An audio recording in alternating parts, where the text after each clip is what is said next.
Okay, before we get started with the poem, um, I want to talk a little bit about actually what's happening in the poem.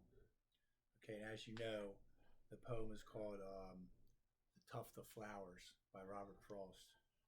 Um, he wrote this early on in his career, in his first volume of poetry. He was a young man um, living on a farm, a chicken farm, where he raised chickens so that he could raised these chickens in the morning so that he could write poetry in the evening. So anyway, the poem is called, as I just said, um,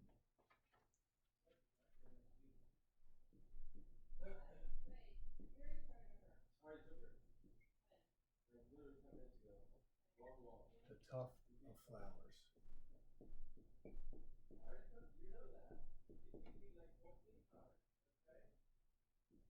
Robert Frost. Okay, now, Asley, I hope you guys can see that. Okay. Now, a tuft of flowers is kind of like it's like a cluster that's attached at the base. It's like a cluster of flowers, that just kind of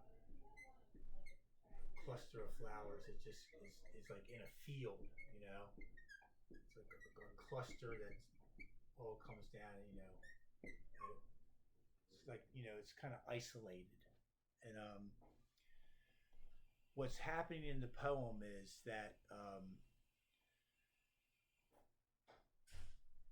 back in the early 1900s, there would be these hay fields that you know a man would have to go and with a scythe, he would have to long. It's a long tool. I'll show you a picture of one of them.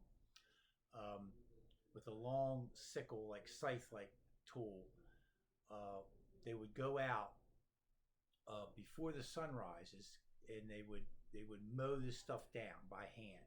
Okay, this hay, and they would do it in the morning, but before the sunrise, because the dew on the hay, on the, they call it grass, would make it so you could cut it. You could cut the hay easily because the dew would make it so that it would make it so the blade would go real well through the hay.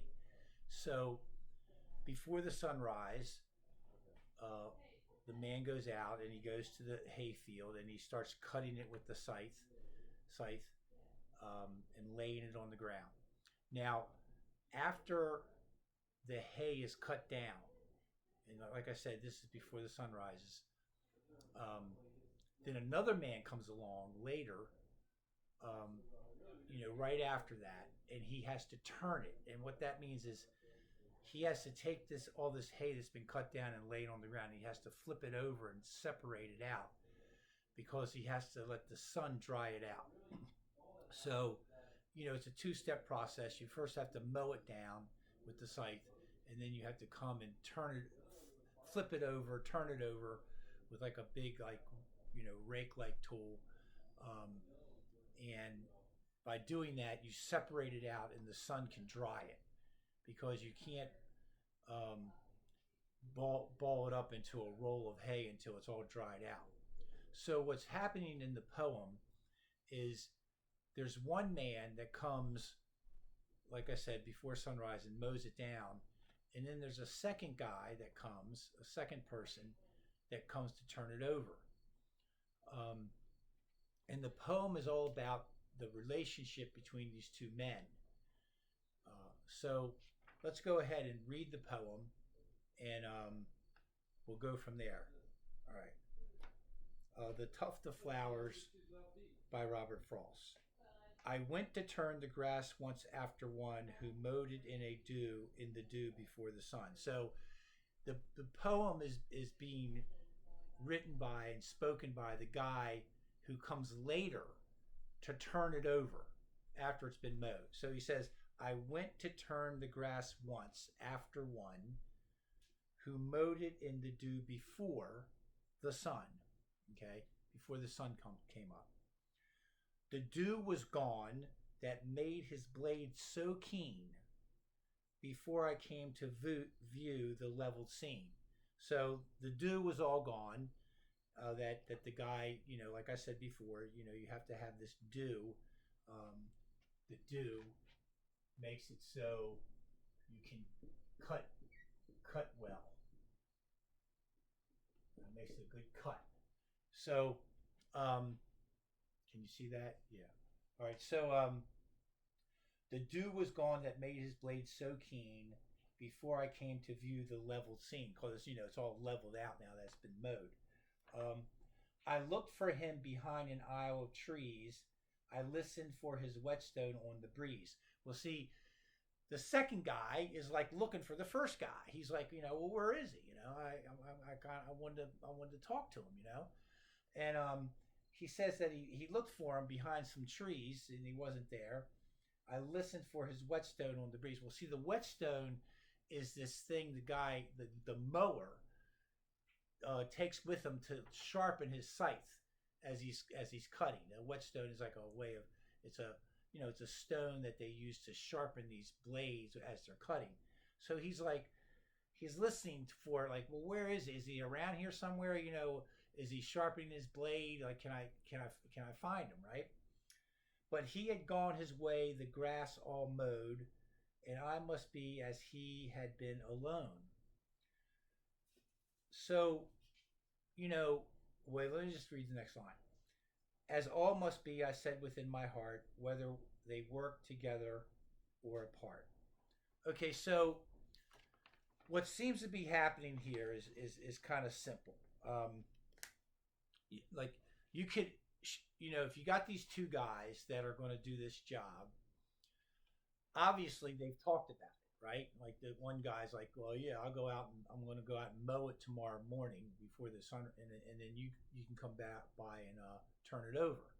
So they obviously know each other, and they got a plan because they had to plan it out, like when they were going to cut it, when the next guy was going to come and turn it over. And the second guy is like, where's my buddy? I wanted to talk to him, have some time together, out here in the field. But the first guy, he gets done the job, and he just takes off, So he like doesn't really have time to talk. He's not going to wait around for the second guy. So it's kind of disappointing, for the second guy, because he was hoping he would be there. That they could like, chew the fat and like, have a little camaraderie. But the second guy took off. He's done his job. He's moving on, right? So it says, but he had gone his way, the grass all mowed, and I must be as he had been alone.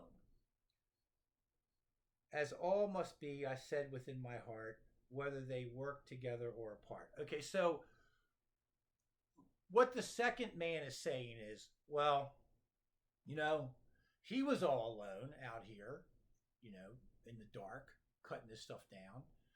And I wasn't around. And so, just like he was alone, I got to be alone.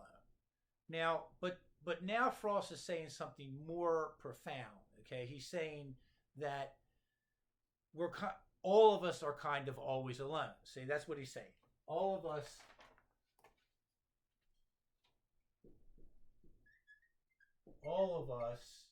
are, in some sense, always alone. Okay? Now, look at what he says here. He says, but he had gone his way, the grass all mowed, and I must be as he had been alone.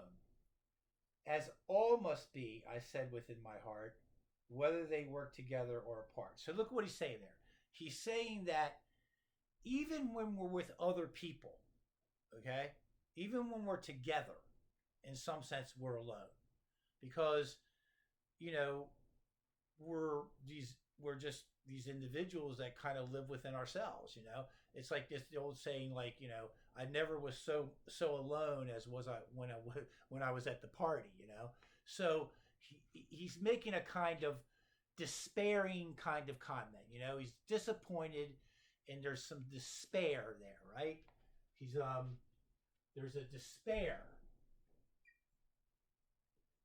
in his heart.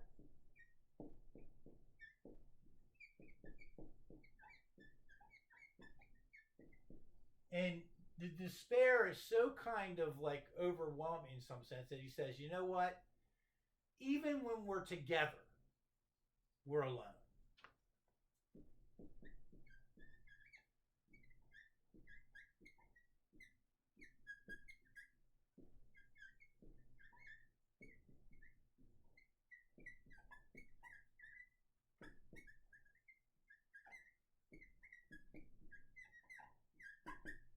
Now, to say that when we are together, that we're still alone, that's not very hopeful.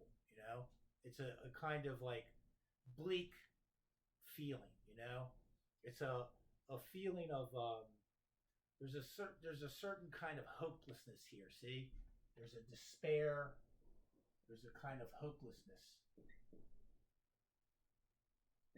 because what's he saying? Companionship. Together, fellowship is not really real. We're always alone, right?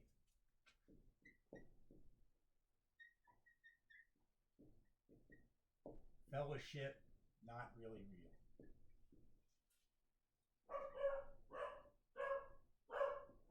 So he's really disappointed, that the other guy took off, right? And he's saying, "Oh, we're all alone. That's what life is. We're just all alone. Even when we're with other people, we're alone. Being alone is like the ultimate thing of human existence. Really, we die alone. You know, so he's despairing. He kind of feeling bad, and because the guy just took off. So let's continue with what happens in the poem. All right. But as I said it, okay, so as he says that we're all alone all the time, okay, as I said it, swift there passed by me on noiseless wing a bewildered butterfly.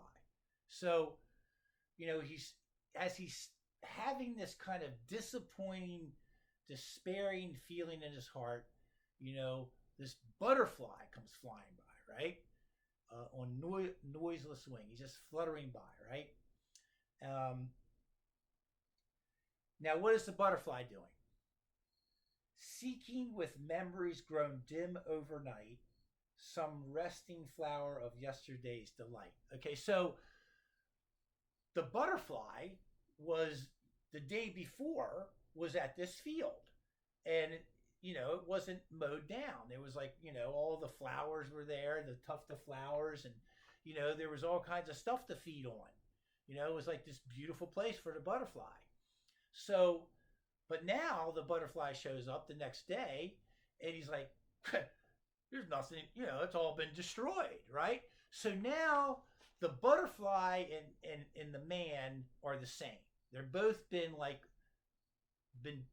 made to feel this like kind of despair and disappointment and like this kind of nothingness, right? The man has been left alone, and the butterfly no longer has anything to feed on. All right. So the butterfly is now the same as like the man. Okay. All right. Let's write this down. Let's see here. Okay. So the butterfly is now has no more flowers.